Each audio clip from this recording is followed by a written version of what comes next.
శరీరానికి శక్తిని, ఆరోగ్యాన్ని ఇచ్చే ఆహారంలో మాంసాహారం కూడా ఒకటి.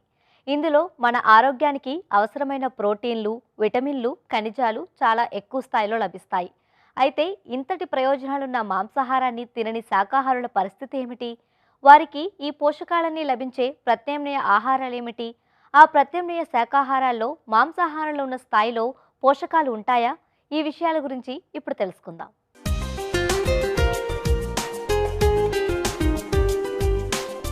మాంసాహారం ఆరోగ్యకరమైనది, శక్తివంతమైనదని నమ్మకం ఎప్పటి నుండో ఉన్నా ఇప్పుడు చాలా మంది శాకాహారులుగా మారుతున్నారు. ఈ నేపథ్యంలో మాంసాహారం తినని వాళ్ళు దాని వలన శరీరానికి కలిగే ప్రయోజనాలను శాకాహారం ద్వారా పొందటం అవసరం. కొన్ని రకాల శాకాహారుల్లోనూ మాంసాహారం తింటే వచ్చే ప్రయోజనాలే లభిస్తాయని పోషకాహార నిపుణులు చెబుతుంటారు. పుట్టగొడుగులను గురించి ప్రత్యేకంగా చెప్పుకోవాలి. వీటికి మసాలాలు, సుగంధభరిత ద్రవ్యాలను చేర్చి వండితే అచ్చంగా మాంసాహారం రుచిలోనే ఉంటాయి. వీటిలో ప్రోటీన్లు, సెలీనియం, ఫాస్ఫరస్, విటమిన్ డి ఉన్నాయి. ఒక కప్పు పుట్టగొడుగుల్లో 3 గ్రాముల ప్రోటీన్లు మాత్రమే ఉంటాయి. అంతేకాదు మాంసాహారంలో ఉండే B12, జింక్, ఇనుము వీటిలో ఉండవు. అందుకే మాంసాహారానికి వీటిని పూర్తి స్థాయిలో ప్రత్యామ్నాయాలని భావించలేము. మీట్ అనేది ఒక హై బయాలజికల్ వాల్యూ ప్రోటీన్. దీంట్లో ఏంటంటే cholesterol content, protein, fat, vitamins, minerals ఎక్కువగా ఉంటాయి. సో మనం ఇప్పుడు చూస్తున్నాము చాలామంది చారిటీ గురించి కానీ, హ్యూమన్ ఫీలింగ్స్ గురించి కానీ ఎక్కువ వేగన్ కానీ వెజిటేరియన్ డైట్స్ని అడాప్ట్ చేస్తున్నారు. వెజిటేరియన్ డైట్స్లో మీట్కి సబ్స్టిట్యూట్స్ ఏంటంటే ముఖ్యంగా పప్పు దినుసులు, మనం పల్సెస్ అండ్ గ్రామ్స్ అని చెప్పుకోవచ్చు. మనకి సోయా అన్నింటికన్నా బెస్ట్ పల్స్ కానీ గ్రామ్. సో వీటిలో ఏంటంటే 43 గ్రామ్స్ ప్రోటీన్ లభిస్తుంది మనకి. అది కూడా హై బయాలజికల్ వాల్యూ ప్రోటీన్. అలాగే దీంట్లో మనకి ఐరన్ కంటెంట్ కూడా 10 మిల్లీగ్రామ్స్ లభిస్తుంది. కాల్షియం 400 మిల్లీగ్రామ్స్ లభిస్తుంది. ఫైబర్ కూడా చాలా బాగుంటుంది.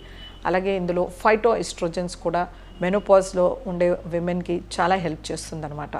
సో ఈ సోయా బీన్స్ని మనము కర్రీలాగా చేసుకోవచ్చు. లేదు దీన్ని పిండి ఆడించి చపాతీ పిండిలోనూ, లేదు మనము జంతికలు చేసుకునేటప్పుడు అందులోనూ వేయచ్చు. అలాగే మనము దీన్ని ఇంకా పూరి ఆటలో కూడా వేసుకోవచ్చు. ఎందులో అయినా కూడా మనము దీన్ని సబ్స్టిట్యూట్గా చేసుకోవచ్చు. అలాగే మనకి ప్రాసెస్డ్ సోయా అంటే మీల్ మేకర్ కానీ, అలాగే మనం సోయా చంక్స్ అంటూ ఉంటాము.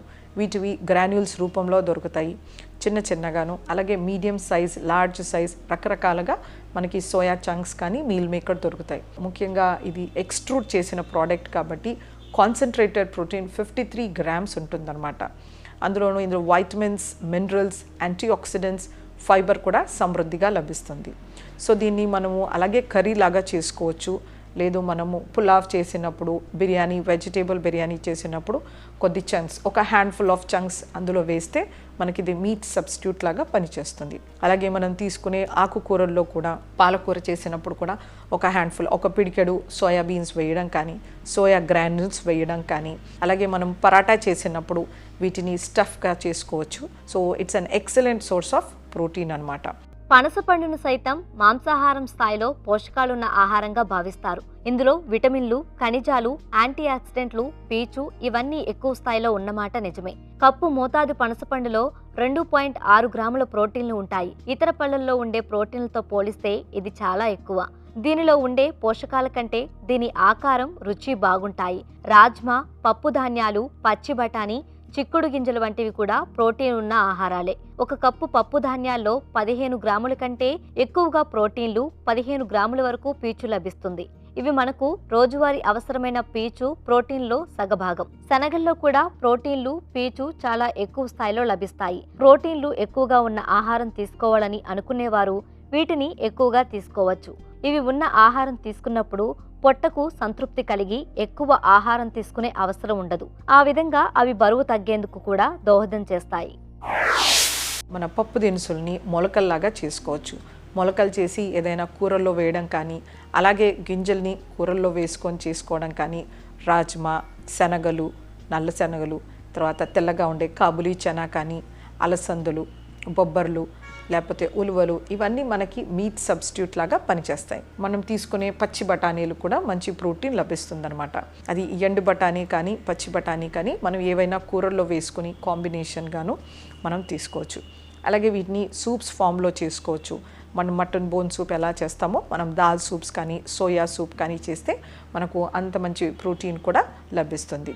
సో ముఖ్యంగా ఈ ప్లాంట్ బేస్డ్ ప్రోటీన్స్లో ఏంటంటే శరీరంలో యాసిడిటీని పెంచకుండా చూస్తుంది బ్లడ్లో. సో వీటిలో ఆల్కలైనిటీ ఎక్కువగా ఉంటుంది. అలాగే వీటిలో పీచు పదార్థం కూడా సమృద్ధిగా లభిస్తుంది. సో మన ఇంటెస్టైన్కి కానీ గట్ హెల్త్ అంటే మన పేగుల్లో ఉండే మంచి మైక్రోబయోటాని ప్రొడ్యూస్ చేయడానికి హెల్ప్ చేస్తుందన్నమాట. అలాగే వీటిలో మంచి వైటమిన్స్ అండ్ మినరల్స్ కూడా లభిస్తాయి. అలాగే కొంతమేరకు మనకి ఐరన్ తర్వాత కాల్షియం కూడా లభిస్తుంది. ఈ పీచు పదార్థాలు, వైటమిన్లు, మినరల్స్, యాంటీ ఆక్సిడెంట్స్ ఉంటుంది. అది కాకుండా మన యాసిడిటీని తగ్గిస్తుంది అనమాట. అదే మనం మీట్ తీసుకున్నప్పుడు మనకు ఎన్ని హెల్త్ బెనిఫిట్స్ ఉండవు. మనకి కొలెస్ట్రాల్ అనే కంటెంట్ కూడా మనకి ప్లాంట్ బేస్డ్ ప్రోటీన్లో 0 కాబట్టి మీట్ కన్నా ఈ పప్పు దినుసులు కానీ సోయా ప్రోడక్ట్స్ కానీ మనకు ఎంతో మేలు చేస్తాయి. అలాగే కొంతమందిలో ఈ సోయా ఆఫ్ ఫ్లేవర్ అని తినకుండా ఉంటారు. సో అలాంటి వాళ్ళకి ఏంటంటే మనకి సోయా మిల్క్ ప్రాసెస్డ్లో దొరుకుతుంది. సో దీంట్లో మ్యాంగో ఫ్లేవర్ కానీ చాక్లెట్ ఫ్లేవర్ కానీ పిస్తా ఫ్లేవర్ ఇలా డిఫరెంట్ వెరైటీస్లో దొరుకుతుంది. సో ఇది కూడా వాడుకోవచ్చు. మాంసాహారం మంచిదే అయినా కొంతమందికి అది పడకపోవచ్చు. విరోచనాలు, మలబద్ధకం లాంటి సమస్యలకు దారితీయవచ్చు. ఇలాంటి వారు దానికి బదులుగా ప్రోటీన్ లభించే ఇతర శాకాహారాలపై ఆధారపడవచ్చు. మాంసాహారానికి ప్రత్యామ్నాయాలుగా కొన్ని రకాల ఆహారాలు సూపర్ మార్కెట్లో కూడా లభిస్తూ ఉంటాయి. వెజీ బర్గర్స్, మీట్లెస్ చికెన్ నగెట్స్ వంటివి పూర్తి శాకాహారులుగానే భావించి కొంటుంటారు. అయితే వీటిలో గుడ్డు, జున్నుతో పాటు ఇతర జంతు సంబంధమైన పదార్థాలు ఉండే అవకాశం ఉంది. మాంసానికి ప్రత్యామ్నాయాలను కొనేటప్పుడు వాటిలో జంతు సంబంధమైన పదార్థాలు ఏమైనా ఉన్నాయా అనేది గమనించి అప్పుడు మాత్రమే కొనాలి.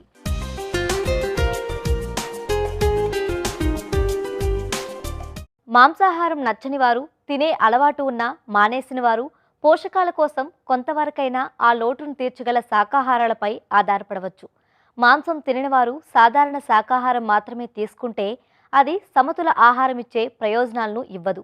మాంసాహారానికి ప్రత్యామ్నాయాలైన ఆహారాల్లోనే ఐరన్, జింక్, విటమిన్ B12 లాంటివి లభిస్తాయి.